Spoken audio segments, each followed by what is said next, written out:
आइए मैं बात करूं एक्सरसाइज 2 का पार्ट 8 मैंने दिया है। इस पार्ट के अंतर्गत मैं आपको बताता हूं एक बीजपत्री, क्योंकि पीछे वीडियो मैंने आपको समझाया था बीजपत्र की संख्या के आधार पर बीजों को दो समूह बांटा गया, एक बीजपत्री बीज और द्विबीजपत्री बीज। स्ट्रक्चर में ड्रॉ किया है। एक बीजपत्री बीज के बारे में आप जानते हैं, मक्का वगैरह अच्छा से उसका एग्जाम्पल समझते हैं। मक्का का लॉन्गिट्यूडनल सेक्शन आप काटते हैं, इंटरनल स्ट्रक्चर आप अच्छा देख पाते हैं। इस मक्का के बीच में आप देख सकते हैं जो मेज ग्रेन आप कहते हैं, सबसे ऊपर एक लेयर है जिसको मैंने बीजावरण, बीज का आवरण सीड कोट मैंने बताया, जो कि अंदर के सभी पार्टों को सुरक्षित रखता है। या अंदर की ओर जो लेयर है बीजावरण के अंदर जो सामूहिक संरचना, उसको दो भागों में बांटा गया। एक बड़ा भाग आपके बोर्ड पर दिख रहा है जिसको हमने ब्रूनपोस लिखा है, जिसको आप कहते हो एंडोस्पर्म कहते हो, और एक छोटा भाग है जिसको हमने भ्रूण का हिस्सा बताया है। ब्रूनपोस जो चारों ओर से एक मोटा सा लेयर से कवर है, इसको एलिरॉन परत कहते हैं। प्रोटीन का परत होता है, यह बहुत ही महत्वपूर्ण काम करता है।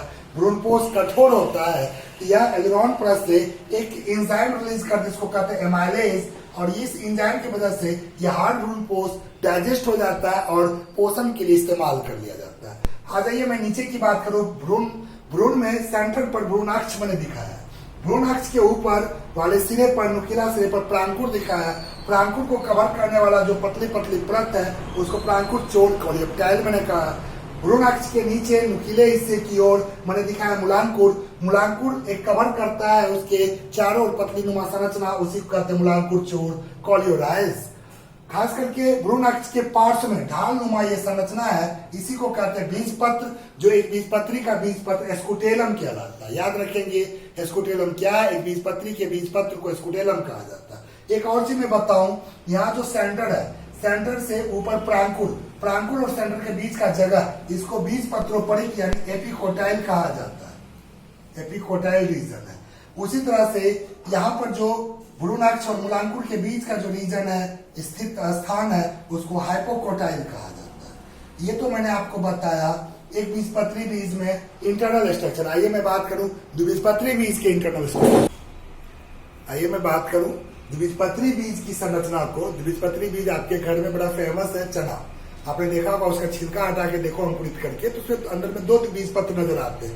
वैसे ही मैंने यहाँ पर दिखाया एक सामूहिक चना का स्ट्रक्चर, जिसका ऊपर का लेयर बीजावरण कहते हैं, और ऊपर में ही आप देखेंगे जहाँ पे नाक टेढ़ा रहता है, वहां पर एक छिद्रनुमा संरचना होता है, उसको बीज द्वार कहते हैं।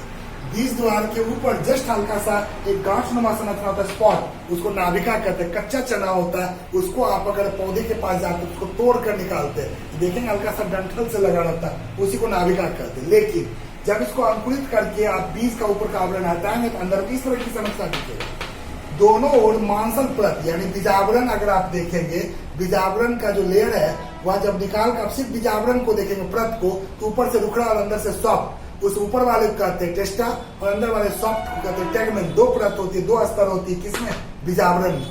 बीजावरण के अंदर मुख्य भाग भ्रूण होता है। भ्रूण में हमने बीजपत्र को दिखाया मोटा मोटा दो मांसल संरचना, जो दोनों बीजपत्र के बीच में सेंटर में आप अक्ष देखते हैं, दूसरा भाग जिसको भ्रूणाक्ष कहते हैं। भ्रूणाक्ष से नीचे की ओर निकलता हुआ मूलांकुर नजर आता है, और दोनों बीजपत्र के बीच में छोटा सा संरचना दबा हुआ प्रांकुर, जिसको मैंने निकलता हुआ दिखाया। ये संरचना पूर्ण रूप से आपका द्विबीजपत्री बीज का है। कहा जाता है भ्रूणाक्ष और प्रांकुर दोनों के बीच का जगह, जिसको मैंने थोड़ा देर पहले बताया था, बीजपत्रोपरिक, इंग्लिश में कहते हैं एपिकोटाइल। और बीजपत्र, ये भ्रूणाक्ष और मूलांकुर, ये दोनों के बीच का जगह कहते हैं बीजपत्राधार, जिसको इंग्लिश में कहते हैं हाइपोकोटाइल। इस तरह से मैंने आपको बीज के सामूहिक संरचना को मैंने दिखाया। आगे मैं फल के बारे में बताता हूँ। फल जो कि आपने पीछे क्लास में पढ़ा था, निषेचन के उपरांत जो संरचनाएं बनती है अंडाशय से, किससे विकास करता है? अंडाशय से। अंडाशय से विकसित संरचना को कहते हैं फल। अब रही बात फल जो बनता था, आपने एक और चीज पढ़ा था, अंडाशय भित्ति रोसी होती है, अंडाशय का आवरण। उस अंडाशय भित्ति से, जिसको आप इंग्लिश में कहते हैं ओवरी वॉल, इससे खास करके तीन तरह की संरचना है, जिसको आप सामूहिक रूप से कहते हैं फल भित्ति। अंडाशय भित्ति से क्या बना? फल भित्ति, इसको इंग्लिश में कहते हैं पेरिकार्ड। और ये संरचना जो होती है तीन भागों में बटी होती है। एक को कहते हैं बाह्य भित्ति, एक को कहते हैं मध्य भित्ति, एक को कहते हैं अंतःभित्ति। इस तरह से फल भित्ति को आपने कितने भागों में बांटा? तीन भागों में। बाह्य भित्ति को कहते हैं एपिकार्ड, मध्य भित्ति को कहते हैं मीसोकार्ड, और लास्ट है आपका अंतःभित्ति, इसको कहते हैं इंडोकार्ड। इस तरह से आप संरचना को देखते हैं फल भित्ति को। फल भित्ति किससे बना? अंडाशय भित्ति से। तो मैं आपको इसको फिगर के साथ बताना चाहता हूं फल भित्ति कैसे कैसे होता है।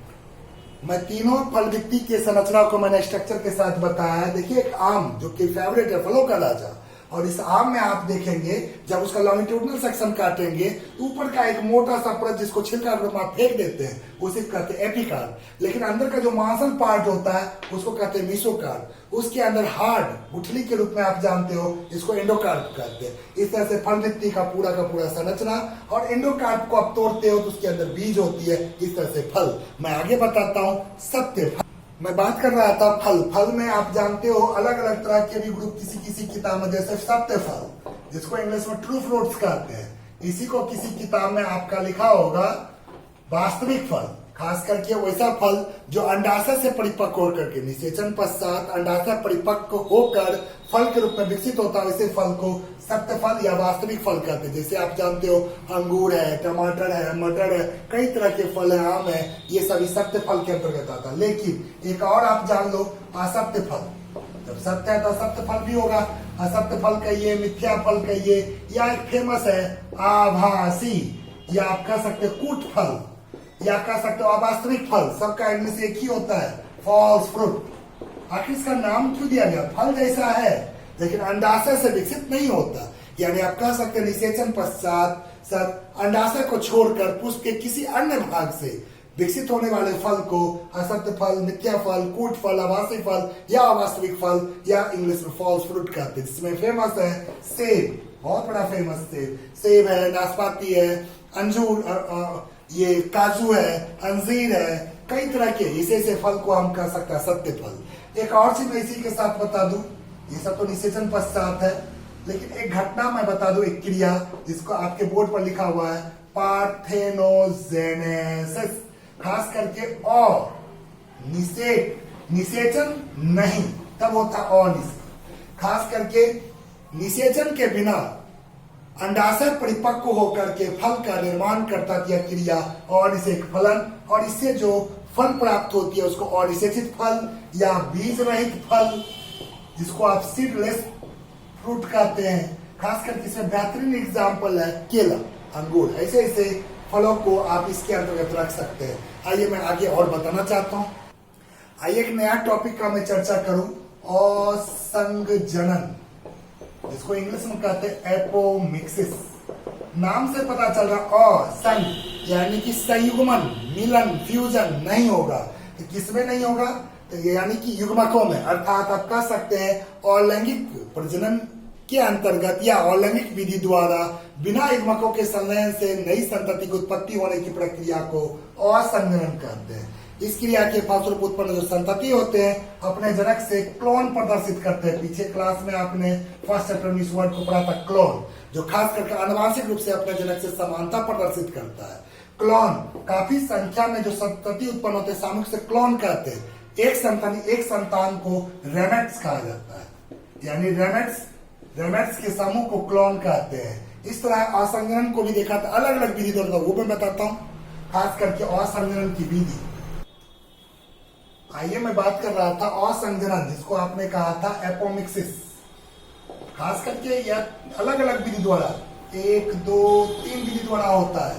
पहला विधि अनिषेक बीजता, इसमें भी आप कह सकते हैं अलैंगिक जनन के द्वारा भ्रूण की उत्पत्ति, बिना युग्मकों के संलयन से नए भ्रूण की उत्पत्ति, इसी क्रिया को कहते हैं अनिषेक बीजता। दूसरा विधि है अनिषेक जनन, खास करके यह भी अलैंगिक जनन के द्वारा यानी बिना निषेचन के, बिना युग्मक संलयन के नए पादप की उत्पत्ति होती है, इसको कहते हैं अनिषेक जनन। खास करके उच्च वर्गीय जो पौधे होते हैं उसमें द्विगुणित रूप में संरचनाएं उत्पन्न होती है, लेकिन निम्न वर्गीय पौधे जो होते हैं उसमें अगुणित रूप में इसमें संरचना यानी कि इसका जो अंड कोशिका होता है भ्रूण अगुणित रहता है। जो अपिगुमन एपोगैमी, इसमें देखा जाता है, आपने कभी पढ़ा होगा बीजाणुद्भिद कहिए या ब्रूड कहिए, इनकी उत्पत्ति होती है युग्मकोजनन से, युग्मकोद्भिद से। खासकर इसमें भी देखा जाता है दो तरह का, एक होता है अगुणित अपिगुमन और एक होता है द्विगुणित अपिगुमन। अगुणित अपिगुमन निम्न वर्गीय श्रेणी में और द्विगुणित उच्च वर्गीय श्रेणी में पौधे में होता है। इस तरह से मैंने असंगजनन क्रिया समाप्त किया। आइए मैं बात आइए एक और टॉपिक की मैं चर्चा करूं, बहुभ्रूणता, बहुत अधिक भ्रूण।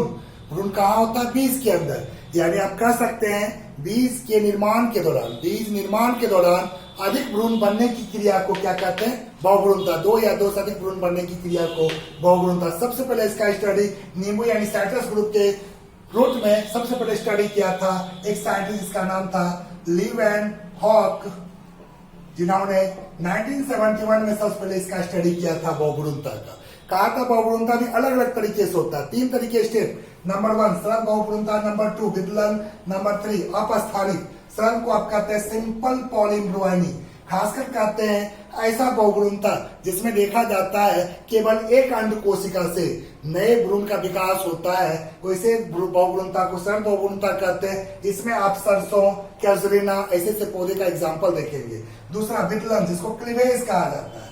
खास करके इस तरह के बहुभ्रूणता में देखा जाता है इसमें विभाजन यानी कि सामान्य रूप से नहीं, असामान्य रूप से जिस समय भ्रूण का विकास होता है यूनस का असामान्य विभाजन हो जाता है, जिससे कई तरह के भ्रूण बनने की प्रक्रिया होती है। इस तरह के एग्जाम्पल आपको कुमुदनी, जिसको निम्फिया कहा जाता है, इस तरह के एग्जाम्पल आपको देखने को मिलता है। ऑर्किड्स ऐसे से पौधे में देखने को मिलता है। लास्ट एक और है अपस्थानिक, एडवेंटिटिव पॉलीम्ब्रोइनी। खासकर कहता है अपने मुख्य स्थान को छोड़कर, अर्थात आप भी जानते हो भ्रूण युग्मनज किसी अंड कोशिका से, तो अंड कोशिका को छोड़कर यानी कि भ्रूण कोश को छोड़कर बीजांड के अंदर अन्य भाग जैसे बीजांडकाय, जैसे आपका अध्यावरण, जैसे आपका प्रतिध्रुवीय कोशिका, जैसे सहायक कोशिका, इनमें से किसी से भी भ्रूण का अगर विकास होता है तो वैसे प्रक्रिया कहते हैं अपस्थानिक बहुभ्रूणता।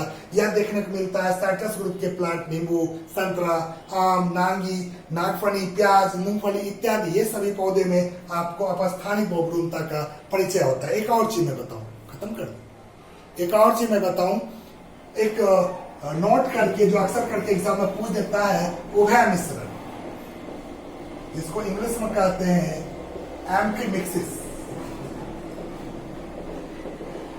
ये एक स्पेशल है, छोटा सा वर्ड, उभय यानी दो, यानी कहता है नर और मादा युग्मक के गुणसूत्र है, वही चीज खाली उसको घुमा के बोला गया।